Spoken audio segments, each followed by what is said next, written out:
Hello everyone, स्वागत है आप सभी का के बस यूट्यूब चैनल राय एजुकेशन में। 7000 भर्ती अपडेट पे कुछ चर्चा करनी है, रिटन सबमिशन पर भी कुछ बातचीत करनी है, ऑर्डर पर कुछ बातचीत करनी है और आप सभी के लिए कुछ महत्वपूर्ण जानकारी है केसेस के बारे में, जो रिमेनिंग केसेस हैं और किन किन तिथियों पर कुछ महत्वपूर्णता से बातचीत भी करनी है। तो चलिए बिना किसी देरी के वीडियो शुरू करते हैं। और स्टार्टिंग में बता दूँ, मैंने संभवतः कल आप लोगों से बातचीत की थी कि रिटन सबमिशन में आपके द्वारा जो जो इम्पोर्टेंट जजमेंट आपको लगते हैं या पॉइंट्स जो लीगली इम्पोर्टेंट हैं, उसके लिए मैंने एक नंबर आप लोगों को अवेलेबल कराया था, व्हाट्सएप नंबर। उस पर लगातार आपके जो बेहतर सुझाव हो सकें, बेहतर से बेहतर जो आप चाहते हैं इन 18 महीनों के अंतर्गत कि आपके वो लीगल पॉइंट्स, एक बार डबल बेंच में भी हमने ये कार्य किया था रिटन सबमिशन के लिए, और इस बार सुप्रीम कोर्ट के लिए भी रिटन सबमिशन का कार्य करेंगे। लेकिन सबसे इम्पॉर्टेंट बात और सबसे अच्छी बात ये बता दूं कि संयुक्त लीगल टीम के द्वारा रिटन सबमिशन का एक कह सकते हैं कि प्रमुख चरण कंप्लीट कर दिया जा चुका है। के वी विश्वनाथन सर के अंतर्गत आप सभी को पता था, कल लीगल टीम लगातार संयुक्त लीगल टीम इस पर काम कर रही थी और रात के 11-12 बजे तक संभवतः रिटन सबमिशन का कार्य कंप्लीट होते ही सारी चीज़ें उसके बाद आपकी सबमिट कर दी गई। और उसको मैं आपको दिखा दूं पहले। तो ये रिटन सबमिशन का आप लोगों के समक्ष है, आप स्टेटस चेक भी कर सकते हैं। संयुक्त लीगल टीम के द्वारा एशिया के और सर्वोच्च न्यायालय के टॉप मोस्ट सीनियर के वी विश्वनाथन सर के द्वारा स्वयं तैयार किया गया अकाट रिटन सबमिशन दाखिल कर दिया गया है और अगले सबमिशन पर कार्य प्रगति है, जल्दी आपके साथ साझा कर दिया जाएगा। अब इम्पोर्टेंट बात यह है, अनूप कुमार जी जो AOR हैं उनके अंतर्गत ही ये सारे क्रियाकलाप किए गए हैं और रिटन सबमिशन क्या स्टेटमेंट जो है वो सबमिट कर दिया गया है। ठीक है ना। अब सबसे अच्छी बात क्या है कि ये 25 जुलाई को 12:05 पर ये सबमिट किया गया है। और इम्पॉर्टेंट बात ये है कि इसका सेकंड चरण का काम चल रहा है। आप लोग जो नंबर मैंने अवेलेबल कराया था उस पर अपने द्वारा जो भी किसी भी स्टेट के हाई कोर्ट के इम्पोर्टेंट जजमेंट हों, जो आपके लगते हों कि इस भर्ती प्रक्रिया में बहुत अमूल्य योगदान करेंगे, इवन सुप्रीम कोर्ट के, अपेक्स कोर्ट के भी कई इंपॉर्टेंट जजमेंट है जो आपको लगते हैं कि वो किसी की नज़र में नहीं बने हुए हैं और वो अकाट बेस प्रोवाइड करते हैं 69,000 भर्ती में आप सभी को, योग्य अभ्यर्थियों के पक्ष को, तो उसको ज़रूर आप अवेलेबल कराने की कोशिश करिएगा।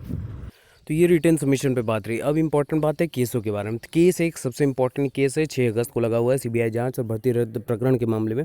हालांकि उस पर AG अवेलेबल नहीं हो रहे हैं तो इस वजह से डेट वो एक्सीड हो रही है, लेकिन उससे पहले ही कुछ इम्पोर्टेंट हो जाए क्योंकि 6 तारीख को सुनवाई है।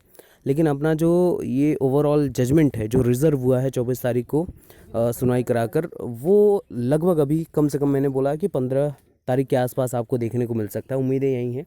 आपके द्वारा लगातार यही पूछा जा रहा था कि सर कब तक अपना केस जो है उसकी डिलीवरी, या कह सकते हैं कि ऑर्डर की डिलीवरी कब होगी, तो वो लगभग 15 अगस्त के आसपास आपको देखने को मिल सकती है। दूसरी इंपॉर्टेंट बात पे आ जाते हैं कि 6 तारीख को CBI जांच वाली है और उस पर भी ऐसे ही क्रियाकलाप चलते रहेंगे। लेकिन इंपॉर्टेंट बात इन सभी चीज़ों के बीच में ये है कि शिक्षा मित्र बंधुओं को जो 24 तारीख की सुनवाई हुई है उसमें इम्पोर्टेंट तरीके से 40-45 पर बात की जा रही थी। अब ये बात समझ में आनी चाहिए सभी को, चाहे वो न्यायिक प्राधिकरण हो, ये लीगल पॉइंट है और लीगल टीम के अभ्यर्थी अगर सुन रहे हैं इस बात को तो बहुत अच्छे से इस चीज़ को मेंशन करेंगे। ये व्यक्तिगत मेरा आप सभी से आग्रह है कि मैंने व्यक्तिगत ये सोचा है कि अगर 40-45 पर इतना फोकस किया जा रहा है उन लोगों के लिए, उन शिक्षा मित्र बंधुओं के लिए जिन्होंने TET को 55 और 60% होने के बावजूद भी क्वालिफाई किया है, ध्यान से समझिएगा, उन 45,000 शिक्षा मित्र बंधुओं के लिए आपका न्यायिक प्राधिकरण सर्वोच्च न्यायालय ये बात कहता है 40 और 45, लेकिन उन्हीं 45,000 शिक्षा मित्र बंधुओं ने TET जो 55 और 60% पर है उसको क्वालिफाई किया है।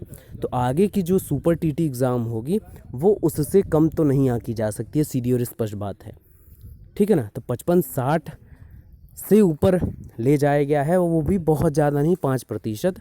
तो इसमें कोई भी गलत कार्य नहीं किया गया। दूसरी इम्पॉर्टेंट बात है, सर्वोच्च न्यायालय को ये बात का कह सकते हैं कि एहसास होना चाहिए कि 25 अंक नहीं, जो भारांक दिया जा रहा है वो 25% यानी कि 63 अंक का भारांक दिया जा रहा है, जो अपने आप में अंधाधुंध है, अंधाधुंध जिसको बोलते हैं, बहुत ही ज़्यादा है। ठीक है ना, बेसलेस टाइप का भारांक है। तीसरी इम्पॉर्टेंट बात कि आप उनको अगले एक और भर्ती में मौका देते हैं जो पूरी तरीके से इनवैलिडेट होती है। क्यों? क्योंकि आपका जो आनंद कुमार वाला जो आदेश है वो यही स्पष्टीकरण देता है कि शिक्षा मित्रों को 2 बार मौका दिया जाए 2 समान भर्तियों के लेते हुए, है ना। तो 2 बार मौका दे दिया गया। अब सबसे इम्पोर्टेंट बात है कि अगली भर्ती के लिए भी अगर आप करते हैं तो जो अनुज हैं, जो बीएड बीटीसी के आने वाले परीक्षाओं में या आने वाले सालों में जो अभ्यर्थी तैयार हो चुके हैं अभी 2016 बैच, 2017 बैच, 2018 बैच, उन अभ्यर्थियों के भविष्य पर प्रश्न चिन्ह है। ये बात बहुत अच्छे से समझनी चाहिए, क्योंकि जहाँ पर भी शिक्षा मित्र बंधु आएंगे वहाँ पर प्रॉब्लम ऐसी क्रिएट होगी, वो भी न्यायिक प्राधिकरण के चौखट पर प्रश्न चिन्ह लगाया जाएगा। तो ये तमाम तरीके की पॉइंट्स हैं जिस पर रिटन सबमिशन में बहुत बोल्ड अक्षरों में इस पर चर्चा होनी चाहिए और इसको मेंशन करना चाहिए। ये मेरा व्यक्तिगत कह सकते हैं कि वाक्य है। आप इस पर संशोधन भी कर सकते हैं और आपको जो लगता है कि लीगल पॉइंट कुछ और भी मेंशन किए जा सकते हैं, आप ज़रूर करिएगा, ठीक है ना।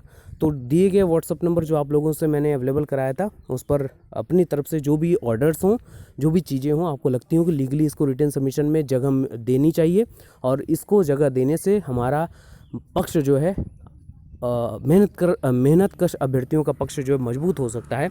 तो आप ज़रूर इस पर बात करिए, बहुत इम्पॉर्टेंट है वो। तो ये थोड़ी सी अपडेट आप लोगों के लिए रही और उम्मीद है कि आप इस पर कार्य कर रहे होंगे। अपनी एकजुटता बनाए रखिएगा। निगेटिविटी व्याप्त है और आप सेलेक्ट भी हो जाएंगे तो भी निगेटिविटी चलती रहेगी।